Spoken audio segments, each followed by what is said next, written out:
pagkain ng ating mga alagang pabo. Gansa. Yan po. Yan si Kulit. Si Kulit po yan. Lagi nakabantay sa kainan. Matakaw po kasi yan. Yan po binigay po ng tiyahin natin. Hiningi niya sa palengke. Yan ay panghalo natin sa pagkain ng ating alagang mga manok. Yan po.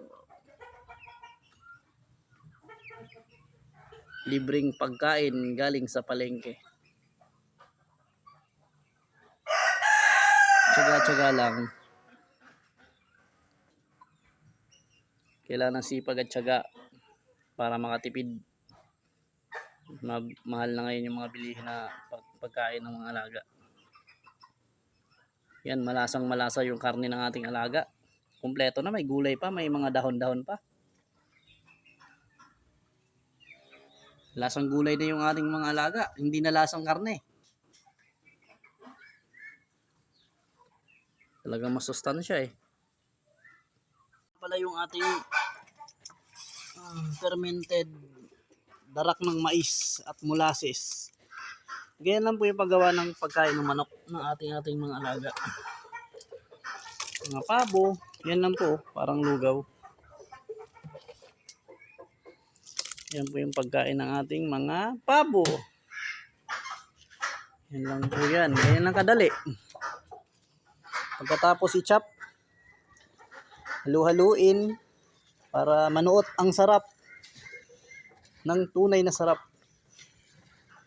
Hindi na kailangan ng magic sarap yan. Kapag kinatay na yung ating alaga, tsaka natin lalagyan ng magic sarap. Yan po, mga 2 kainan na nating mga alaga yan. May gulay-gulay.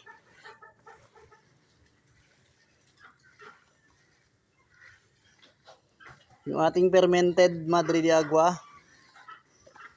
hindi pa na hindi pa pwede yun.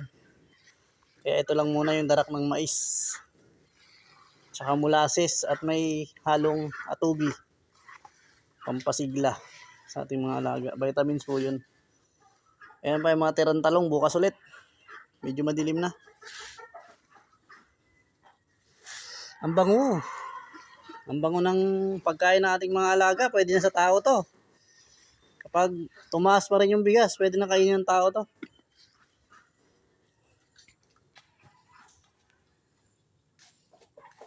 Ito yung mga alaga nating pabo.